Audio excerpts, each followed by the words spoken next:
aquí las personas LGBT trabajan muy bien, no hay discriminación, no pasa nada. No tiene ningún problema. Entonces realmente tenemos datos públicos que no reflejan una realidad y eso es lo que queremos, ¿verdad? A través de datos y a través de estadísticas, el reflejar algún tipo de realidad. Decirle al Estado, ok, las personas LGBTIQ+, estamos sufriendo este tipo de violencias en estos territorios, de estas formas, hablando con funcionarios públicos, dando capacitaciones al sector justicia, identificando más casos en todos los municipios.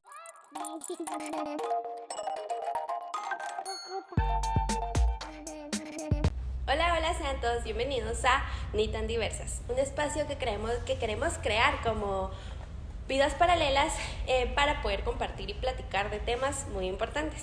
Hoy les traemos un invitadazo, al padrino de nuestro primer episodio de lo que será una serie de pláticas súper diversas, inclusivas y seguras. Mi nombre es Andali Girón y pues las voy a estar acompañando en este proceso de aprendizaje. Y pues bueno, vamos a presentar a nuestro invitado. Hola. Él es un activista por los derechos de LGTBIQ+,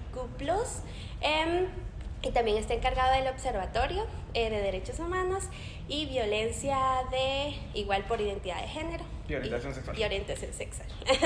Así que te doy el espacio para que te presentes. Gracias, gracias primero por el espacio, también a Vías Paralelas por esta iniciativa tan importante que es el tema de poder llegar a educar y a transmitir conocimientos sobre diversos temas, pero especialmente sobre derechos humanos, ¿verdad? Mi nombre es Diego Lima, actualmente soy el coordinador del Observatorio de Derechos Humanos y Violencias por Orientación Sexual e Identidad de Género.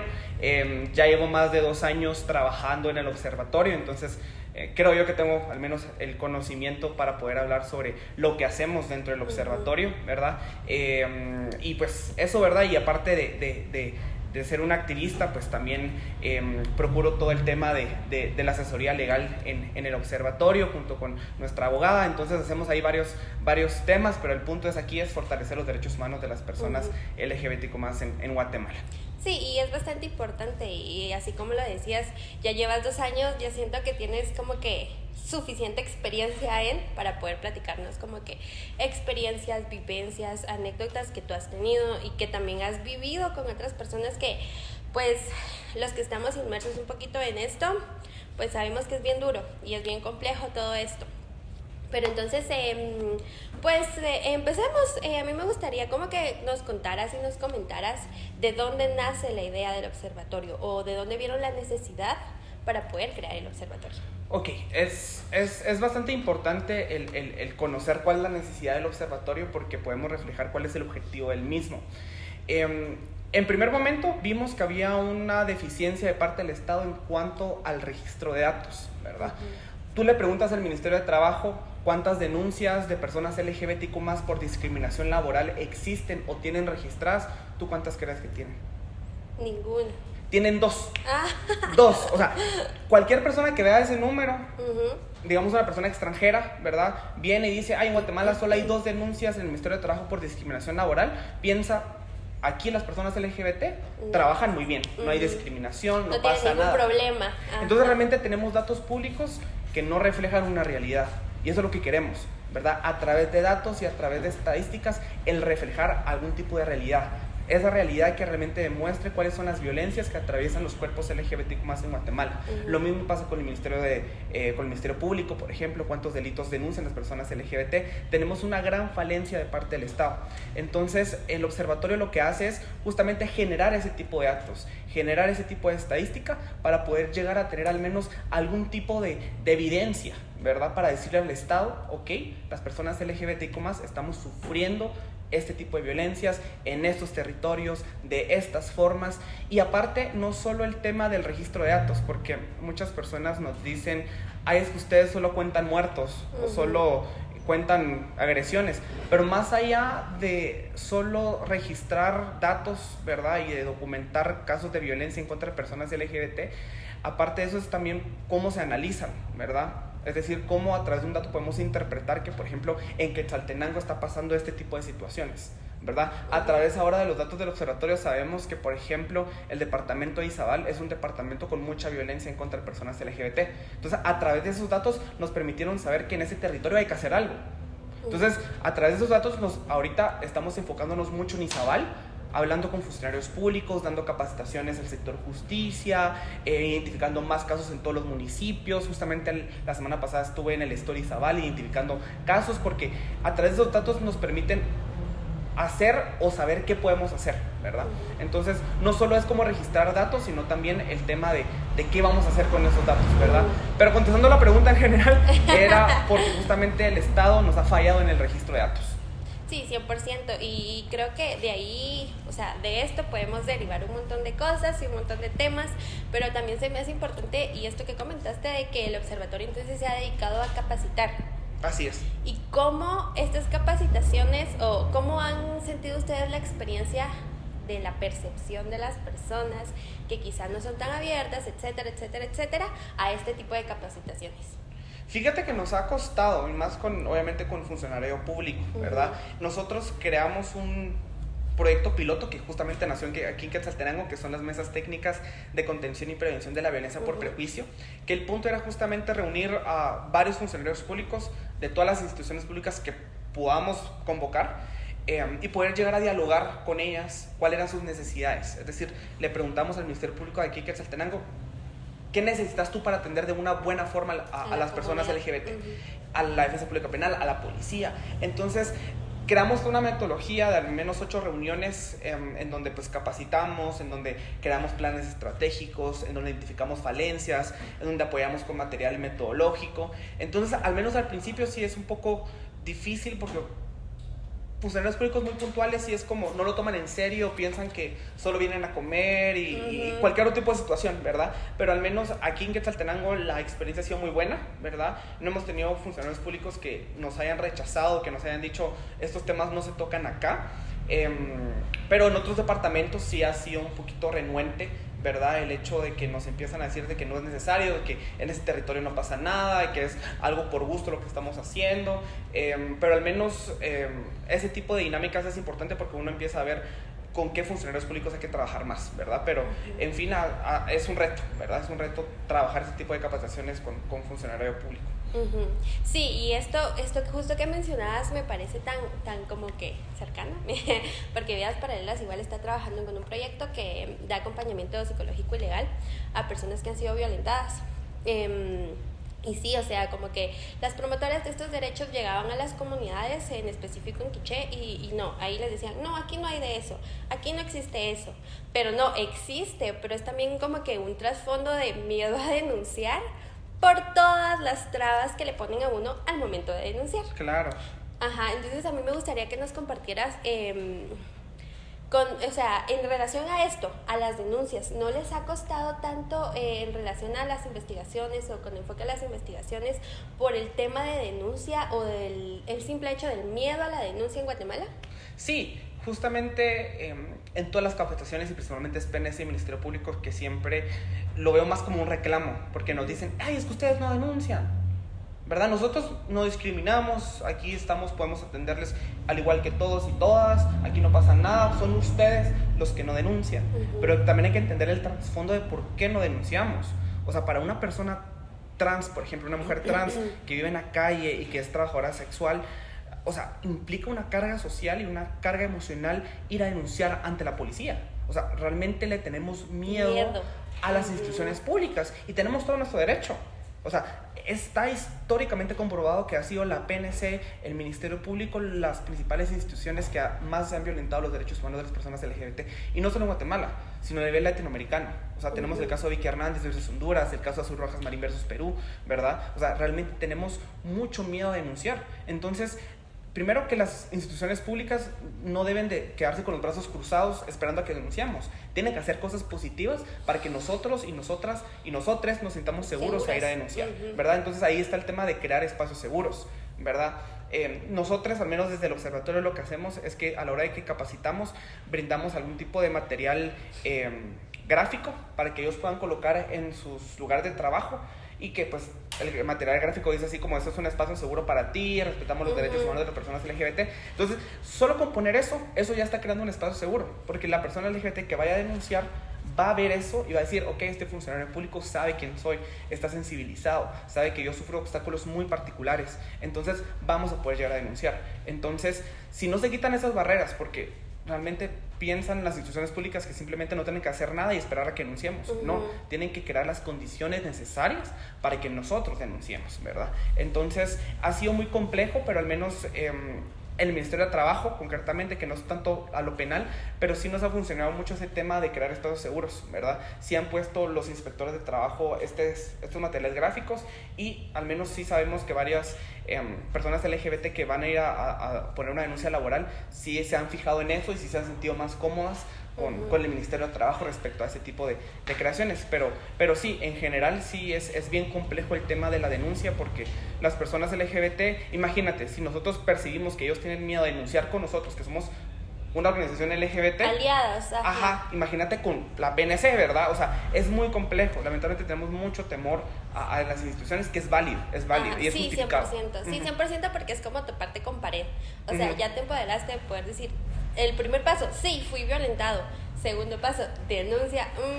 Ahí es donde la dudas, porque pues, o sea, sabes que va a ser un 100% toparte con pared, a ser revictimizado por la violencia que sufriste por diversas situaciones. Eso de la revictimización es algo muy interesante, porque justamente tuvimos un caso de una chica trans que le machetearon el brazo. Entonces ella literalmente se lo machatearon, o sea, y te puedo enseñar las fotos, y le cosieron toda la mano, ¿verdad? Entonces ella va a poner la denuncia, y en el tipo penal hay 3 tipos de lesiones: lesiones leves, lesiones graves y lesiones gravísimas. Las lesiones gravísimas es cuando literalmente parte de tu cuerpo está totalmente inhabilitado. Pero para el auxiliar fiscal, el que le hayan macheteado el brazo era una lesión leve. Entonces, ¿qué fue lo que pasó? Hizo una junta conciliatoria. ¿Qué fue lo que hizo? Sentó a la chica trans y sentó a su agresor y dijo, arréglense. Eso es algo tan revictimizante. Y como si fuera la responsabilidad de ella, ir a hacer la investigación de cómo puede obtener justicia. Sí, o sea, imagínate, si a ti te machatean algo y te sienten enfrente de tu agresor y que te digan, vaya, arréglense, va. Sí, pues, sí, es bien traumático. Y, o sea, ¿y qué se espera? Y así como que, ¿qué precedente se puede dejar para que las demás personas que sufran un tipo de violencia similar, peor, igual, menor, denuncien? Sí, claro, es bastante complejo, pero al menos sí hemos tenido ciertos avances, ¿verdad? Yo creo que eso es algo importante que hay que recalcar. Yo creo que al menos la punta del alza del observatorio actualmente es el caso de Nancy Sacul, ¿verdad? Nancy Sacul fue una chica trans asesinada en el 2021 en Guatemala. Ella era una chica trans indígena de Alta Verapaz que emigró a Guatemala, era trabajadora sexual. Justamente le disparan en la boca. Se logra atrapar al asesino, y justamente en este año, en enero, se tuvo la sentencia condenatoria, ¿verdad? Y todo el proceso que hicimos desde el observatorio fue un acompañamiento al auxiliar fiscal, y acompañamos a testigas que eran mujeres trans que testificaron a favor de Nancy, ¿verdad? Entonces le hicimos un análisis al auxiliar fiscal de por qué el caso ameritaba algún tipo de agravante que reconociera la violencia en contra de las mujeres trans, ¿verdad? Porque a Nancy la mataron porque era una mujer trans, ¿verdad? Entonces, en primer momento el auxiliar fiscal no lo veía de esa forma, sino hasta que el observatorio se metió y le dijo, no, mira, esto está pasando, te podemos apoyar con esto, y justamente fue así como se presentó el caso ante el juez. Y afortunadamente tuvimos un juez muy bueno, porque sí aceptó esa violencia que sufrían las mujeres trans, y en el audio tú puedes escuchar, o sea, es impresionante ver a un juez decir, existe violencia en contra de las personas LGBT, son población vulnerable. Entonces, por eso le dieron 21 años al asesino, que al menos uno puede parecer es poquito, pero los antecedentes eran que los asesinos de las mujeres trans apenas le daban 7 años. Sí, en comparación fue un caso de éxito que se logró. Sí, la sentencia. Es uno de los primeros casos en donde realmente en una sentencia se reconoce la violencia en contra de las personas LGBTIQ+. Entonces, aparte de todo lo malo, yo creo que es algo también que hemos logrado hacer desde el observatorio, el poder llegar a incidir dentro de la investigación penal, ¿verdad? Porque es algo que nos interesa, no solo contar muertos como nos dicen, sino también ver cómo poder llegar a una resolución favorable para la víctima, ¿verdad? Que pues ya no está entre nosotros, pero al menos hay que darle justicia al cuerpo, a su dignidad, a todo lo que pudo llegar a haber representado esa persona. En Quetzaltenango tenemos el caso de un chico que se llama Byron Alvarado Cach, que un caso igual de investigación penal, ¿verdad? El Ministerio Público pensaba que había sido un accidente, pero justamente hablando con el familiar y hablando con personas del INASIF, tenía herida de arma blanca. Entonces no puede haber sido un accidente de carro, pero el auxiliar fiscal sigue pensando que es un accidente, ¿verdad? Entonces, tenemos el caso aquí en Quetzaltenango de Rubí Sarat, ¿verdad? Una mujer trans asesinada ya hace más de unos 6, 7 años. Está impune el caso. Entonces, el punto es poder llegar también a reconocer todas esas víctimas, ¿verdad? Y que no solo se queden en números, sino también que se queden en resoluciones favorables. Hay que darles dignidad a la vida de estas personas trans que lamentablemente han sido, pues, olvidadas, ¿verdad? Tanto por el sector justicia y también por sociedad civil. Sí, y con esto que mencionabas sobre todos estos casos, estos lamentables casos que vemos, siento que también es importante que nos comentes que lo que busca el observatorio es como que posicionar que estas violencias han sido por prejuicio. Así es. Ajá. Entonces me gustaría que nos comentes un poco más de eso, porque pues, o sea, sabemos de que el odio, de que por odio, de que etcétera, etcétera, sería difícil de demostrar para que estas víctimas obtengan justicia. Entonces sí, sobre el término perjuicio, okay. Ajá, me encanta, ya está empoderada del concepto. No, sí. Me gustaría que estudié. Justamente, si tenemos a Diego Lima, lo vamos a estudiar, dije yo. Justamente, yo parezco loro porque siempre lo digo. El concepto de violencia por prejuicio es algo que nos ha venido a revolucionar todo lo que hemos entendido como violencia en contra de personas LGBT. Es un concepto que lo crea una autora colombiana que se llama María Mercedes Gómez. Ella, pues ahí se pueden leer el libro, ella realmente establece qué significa la violencia por prejuicio, ¿verdad? Como tú lo mencionas, antes se pensaba que los crímenes en contra de las personas LGBTQ+, eran crímenes de odio, ¿verdad? Cuando si lo analizamos, el odio, como tú lo dijiste, es un sentimiento individual, ¿verdad? Es un sentimiento que como yo persona, Diego Lima, tú como persona lo sientes, ¿verdad? ¿Cómo le pruebas eso al juez? Es muy complejo, ¿verdad? No sé si alguien aquí abogado que vaya a ver el video va a poder entender que realmente es muy difícil probar sentimientos ante un juez, a menos que tengamos el diario del asesino que diga odio a los homosexuales, pero no en todos los casos se tiene, ¿verdad? Entonces es por eso que se aparece el término prejuicio, porque el prejuicio sí se puede probar. El prejuicio hace referencia a toda la estructura política, económica y social que ha rechazado de forma sistemática a las personas LGBT. ¿Y cómo se prueba eso? A través de análisis de contexto, pruebas contextuales, ¿verdad? A nivel latinoamericano, en temas penales ya se está utilizando. Por ejemplo, el caso de Diana Zacayán en Argentina. Justamente el Ministerio Público, a través de antropólogos forenses y sociólogos forenses, hicieron pruebas contextuales, ¿verdad? Y lograron probar el prejuicio, ¿verdad? Porque entender que el matar a alguien LGBT por ser LGBT en Guatemala no depende del sentimiento individual de una persona. Depende de toda la estructura política y económica que permite que ese tipo de crímenes sucedan. Entonces, es por eso invito, ¿verdad?, a todas las personas pues LGBT y sociedad civil LGBT que empecemos a utilizar ese concepto, ¿verdad? Y no lo digo yo como Diego Lima, lo dice María Mercedes Gómez, el concepto lo acuña la Corte Interamericana de Derechos Humanos, la CIDH, ya es un concepto que se está poniendo muy en auge, porque es cierto, ¿verdad? La violencia en contra de nosotros no depende del odio de una persona, depende de que realmente toda la sociedad permita que esa violencia suceda. Entonces es por eso que el concepto de violencia por prejuicio es tal vez el concepto teórico principal del observatorio. Y es importante resaltar para que, o sea, de verdad estas víctimas obtengan la justicia que necesitan y se merece, y pues, o sea, necesitamos todos que pues se tenga en cuenta para llegar al objetivo que creo que es el de nuestra asociación, el observatorio, etcétera. Claro. Bueno, justo siento que ahorita como que contestaste la siguiente duda que yo tengo, que nos gustaría que nos platicaras, pero sobre la incidencia política que hace el observatorio. Me parece importante e interesante que nos lo comentes.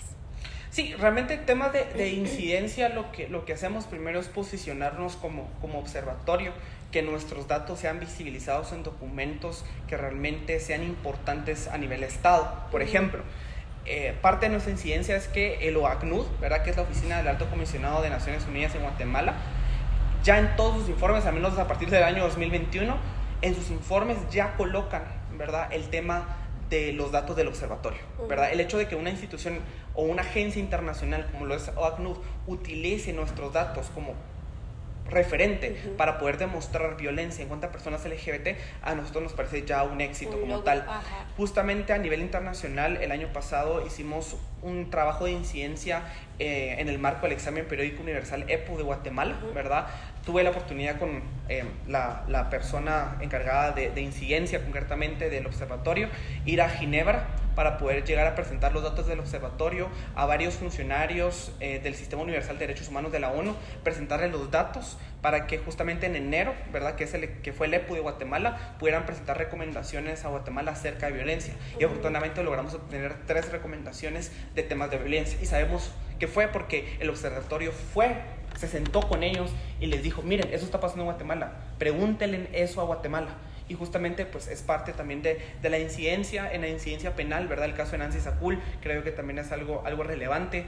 Este caso de la chica de Izabal que me chatearon el brazo, también logramos decidir en la Junta Conciliatoria, logramos obtener un tipo de indemnización de parte del agresor, ¿verdad? Como tal, a nivel pues departamental, junto con las organizaciones socias, ¿verdad? Junto con Vidas Paralelas, ¿verdad? Hemos logrado posicionar al observatorio, ¿verdad? A nivel local. Tú le preguntas a las instituciones públicas, al menos del sector justicia acá, si conocen el observatorio y les van a decir que sí, ¿verdad? Porque realmente somos ya un referente en Guatemala acerca de datos y estadísticas de personas LGBTQ+. Sí, están bien posicionados en realidad. No, y no ha sido solo por el observatorio, ¿verdad? Porque a mí siempre me gusta como reflejar el labor de las demás organizaciones, ¿verdad? No solo soy yo como Diego Lima, yo simplemente soy alguien que facilita procesos, ¿verdad? Pero es justamente Vidas Paralelas, Diversidad Jalapaneca y todas las organizaciones que conforman el observatorio que han podido llegar a hacer ese trabajo, ¿verdad? El poder llegar a identificar casos, o sea, el sentarse con la víctima y decirle, te podemos ayudar, algo que no se hacía, ¿verdad? Y ahorita sí se está haciendo. Y ha sido gracias a ustedes como Vidas, Inquetzaltenango y todas las organizaciones que forman parte del observatorio, ¿verdad?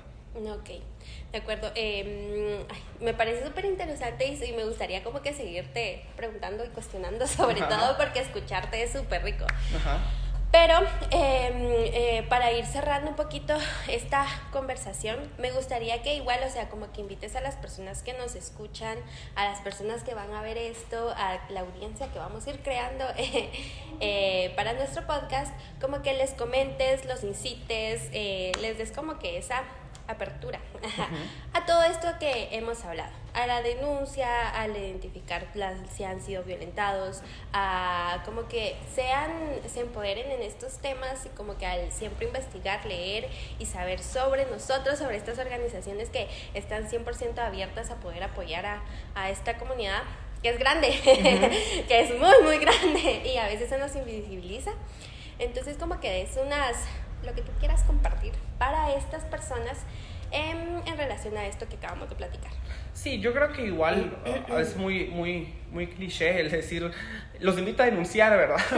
Pero realmente es que sí, ¿verdad? O sea, es importante el tema de que nos empoderamos para denunciar, porque si no denunciamos, lamentablemente, toda la violencia queda invisibilizada. Te doy el ejemplo de esta nueva organización que se unió al observatorio, que es de Sololá, que se llama OLAS, que es un grupo de mujeres trans indígenas. Justamente hace un par de semanas estuve dando un taller con ellas y yo les preguntaba, miren, o sea, ¿qué tipo de violencia hay aquí en Sololá? Y de primero ellas me decían, aquí no pasa nada, ¿va? Aquí súper tranquilo. Y eso que son pues mujeres trans, son parte de la población. Y nos decían, aquí no pasa nada, aquí es muy turístico, estamos bien. Y de ahí yo empecé a cuestionarles, o sea, el hecho de que te griten hueco en la calle, o sea, violencia. Eso es violencia. Ajá. Y siento que eso sí es 100% importante, perdón que te Dale. Que es 100% importante que tengamos bien claro y que comuniquemos de la manera que se nos sea posible como organizaciones con estas campañas, etcétera, para sensibilizar a las personas y hacerles saber y hacerles ser conscientes de que han sido víctimas de violencia. Así de... Algunas personas dicen, ay, a menor escala, pero es violencia. Y siento que es bien importante lo que tú decías. Continúa. Sí, justamente el tema de poder llegar a reconocer esas violencias que las tenemos lamentablemente tan autorizadas. Entonces, cuando empecé a cuestionarles eso a estas chicas, ya me empezaron a sacar varias anécdotas. Así como, ay, sí, en una fiesta unos hombres me patearon. Entonces, es como, o sea, es evidente que hay violencia. O sea, y es importante que ustedes sepan, ¿verdad? Que hay organizaciones como Lambda, como Vidas Paralelas, ustedes que se están formando ahorita y que se están volviendo a empoderar, que realmente logren identificarla, porque si ustedes lo dejan pasar y ni siquiera tienen un registro o una documentación, lamentablemente no le podemos exigir nada al Estado, porque como yo le voy a decir al Estado que me están violentando si no tengo nada, o sea, es importante el poder llegar a denunciar y el tener ese tipo de registros. Entonces, realmente mi invitación es eso, ¿verdad? Aunque suena muy cliché, aunque ya lo hemos sonado, es el tema de la denuncia, ¿verdad? Y no solo estoy diciendo denuncien ante el MP o PNC. O sea, ustedes que tienen un servicio legal, denuncien. O sea, tenemos organizaciones, hay personas profesionales que están capacitados y sensibilizados en el tema, que saben cómo atender a una persona LGBT, pueden denunciar con ella. Y a través de esos profesionales ya podemos ver qué hacer en la institucionalidad pública, pero no solo es denunciar ante esas instituciones, sino también ante nosotros como sociedad civil, ¿verdad? Que se acerquen a nosotros, nos platiquen su caso y podamos ver qué estrategia utilizar, ¿verdad? Sí, 100%. Y pues, o sea, con esto que mencionabas, justo estamos asociaciones que estamos 100% abiertas y nuestras puertas están 100% abiertas para recibir estos casos y brindarles el apoyo psicológico, legal, el acompañamiento, quizá como personas individuales también en este tipo de casos. Entonces, pues es una invitación a todos. Y para ir cerrando, pues muchas gracias, Diego, por compartir con nosotros, por ser el padrino de nuestro primer podcast. Ni tan diversas. Y pues a todos los que estuvieron con nosotros acompañándonos en este corto tiempo, agradecerles y invitarlos a que nos sigan en todas nuestras redes sociales. Vidas Paralelas ONG, en casi todas. Y si no, Vidas Paralelas y fijo nos encuentran. Y pues muchas gracias, hasta la próxima. Adiós.